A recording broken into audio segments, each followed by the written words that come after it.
sorte de campeão que chama, sorte de campeão que fala quando acontece o que aconteceu nessa noite de Medellín.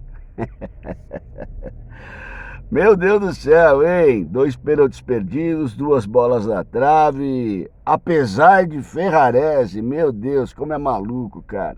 Como é doido, como é afoito.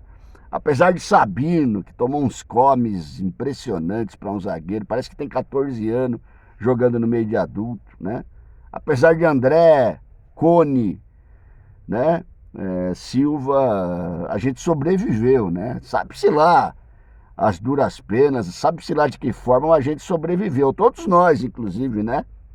No final do jogo eu vou falar uma coisa pra você, viu? Meu Deus do céu, que coisa, velho. Que coisa. Mas faz parte. Resultado empate, que é o que a gente, na verdade, achava que seria um excelente resultado lá, né? Empate é vitória numa circunstância dessa, num jogo desse. E depois do que aconteceu, então, é goleada. Empate é goleada lá em Medellín. Eu acho que o que fica pra gente muito claro é o seguinte, né? Só de sorte de campeão a gente não vai conseguir viver. Vai ter que jogar muito mais bola para poder passar.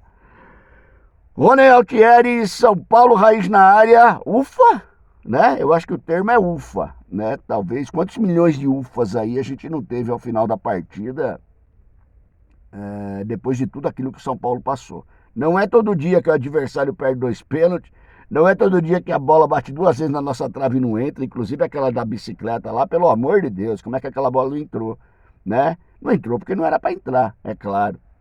E apesar de tudo isso, né? Apesar de tudo isso, alguns jogadores nossos, que esses 3 que eu citei, infelizmente, não tem a mínima condição de vestir a camisa do São Paulo. O São Paulo precisa se reforçar urgentemente na zaga, urgentemente na zaga. O Alan Franco não vai dar conta sozinho disso. É por isso que eu tinha dito antes do jogo, para mim seria melhor talvez ele colocar um a mais no meio de campo e tirar um zagueiro, né? Porque assim, esses zagueiros que tem aí, tanto o Ferrarese, que é um pouquinho melhor do que o Sabino, cara, são muito fracos, né? Então assim, a gente sabe que a qualquer momento alguma coisa ali pode acontecer.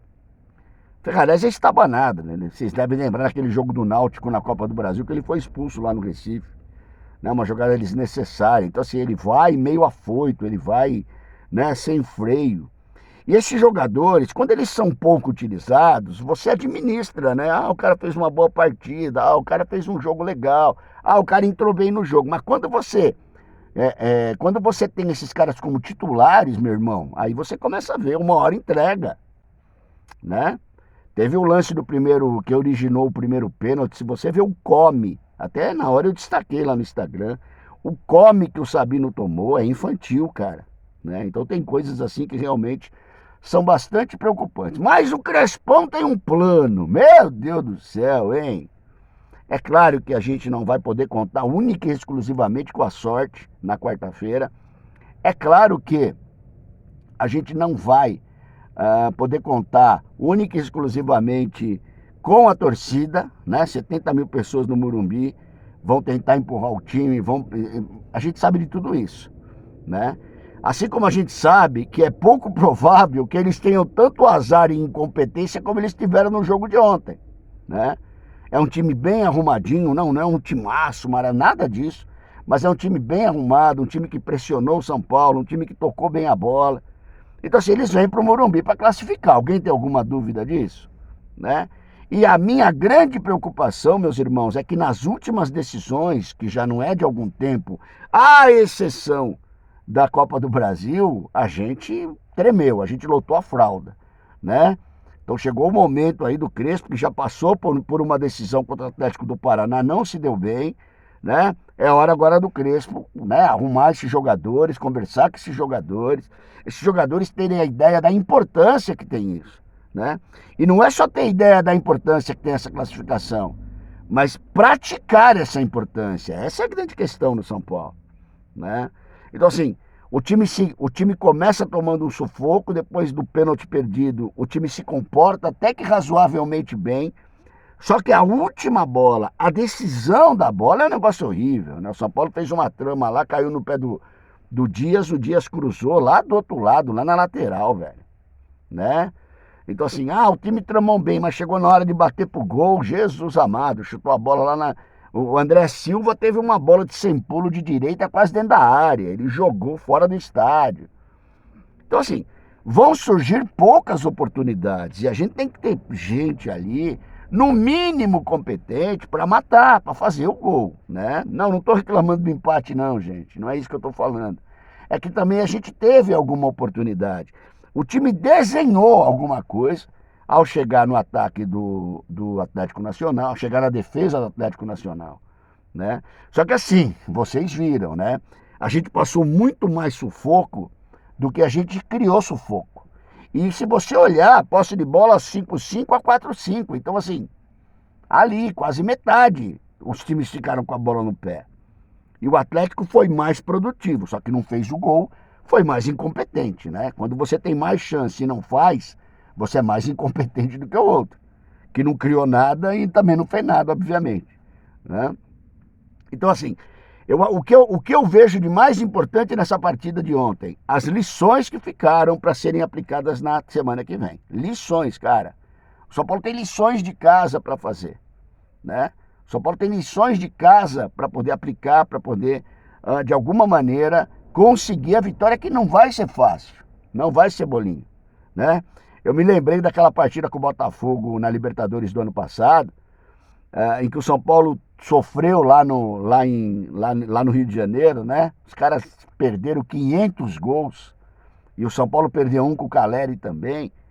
Aí depois vem pro Morumbi, né? Ficou empatado lá, vem pro Morumbi. A gente conseguiu perder pênalti com o seu Lucas durante o jogo, perder decisão de pênalti depois. Aproveitando isso, abri um parênteses, viu, Crespo? Vê se treina pênalti a semana inteira. Treina no avião pênalti, né? No avião já vai treinando pênalti. Pega lá os goleiros, pega lá o treinador de goleiro e pega os nossos jogadores, cara. E pelo amor de Deus, a gente sabe que treino é uma coisa, jogo é outra coisa. Só que assim, o cara tem que ter a consciência e a qualidade de que essa partida pode sim ir para os pênaltis, né? E que se for para os pênaltis, a pressão na nossa casa tem que ser contra o adversário, não contra a gente, né? A torcida ali ajudando a gente, então assim, o jogador está pressionado, mas espera um pouquinho, o jogador deles tem que estar, não o meu. O meu tem que estar focado, consciente, preparado para poder, cara, né? E eu vejo assim uma possibilidade bem grande de uma partida dessa terminar empatada, viu, gente?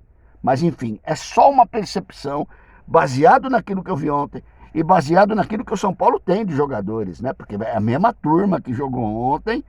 Agora sábado com o Sport tem uma ou outra alteração e depois durante a semana já tem de novo esse desafio aí com esse mesmo time, né? Eu ainda insisto, eu acho que o Crespo podia aliviar um pouco isso daí, né? Ontem o meio de campo, a exceção do Marcos Antônio, não se comportou bem, né? A defesa acaba tendo sufoco, porque se passa pelo meio de campo, meu irmão, vai sufocar a defesa. É isso que eu tô falando. Eu reforçaria mais o meio, deixaria um meio mais para evitar que os caras chegassem. Se os caras, tudo bem, conseguirem passar por essa linha, e aí tentar aliviar a vida para a zaga. Porque a zaga é fraca, a exceção do Franco, a zaga é fraca.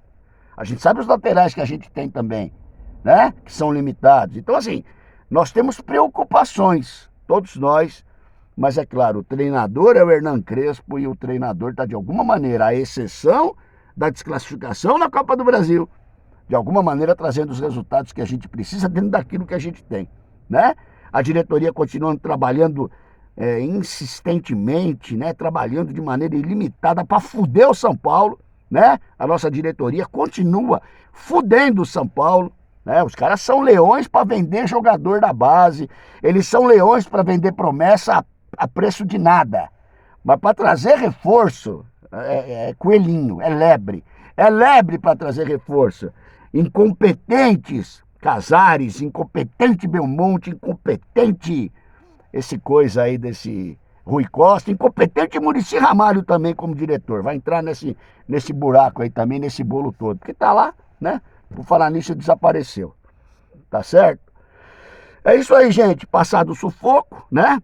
Passado aí agora muita gente apostando na tal sorte de campeão, ótimo, isso é muito bom, isso faz parte, mas só disso a gente não vai conseguir passar não, tem que jogar muito mais bola do que nós jogamos, né? e tem que ter a atitude de time que decide. É isso que nós precisamos ver. Vamos ver o comportamento dos guerreiros na próxima semana. O Crespo, que foi um guerreiro dentro de campo, com certeza vai conseguir transmitir isso para os nossos. Legal, meus irmãos? É isso daí. Ganhamos, goleamos lá em Medellín. Rony Altieri, São Paulo, Raiz na área, grande quarta para os irmãos.